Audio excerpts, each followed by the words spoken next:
Следващия продукт. Защитен увлажняващ крем със слънцезащитен фактор 30 за нормална, суха и дехидратирана кожа.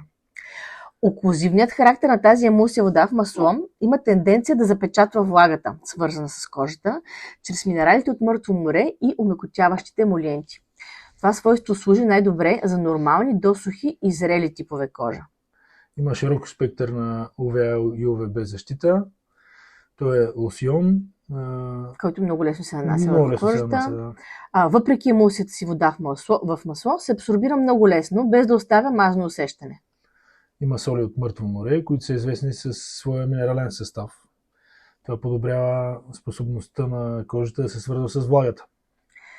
Екстрактът от сок от листа на алоe вера пък допринася за успокояващия кожата ефект на този продукт. Какво друго да кажем за него? Има растителни емолиенти, емолиентни масла, като триглицериди, масло от моркови и соеви фитостероли. Те пък поддържат липидната бариера на кожата, която обикновено се изчерпва с възрастта и допринасят за мекотата и еластичността на кожата. Много широк спектърен продукт. Тук също присъства витамин Е, като бета-керотин и екстракт от зелен чай. служещи за антиоксиданти, осигуряващи защита от свободните радикали. Пак забавяме стареенето. Жизнено важно при излагане на слънце, за да няма и пигментация. Употребява се много лесно, нанася се ежедневно. С масажни движения. Лице и шия. 20 минути преди излагане на слънце.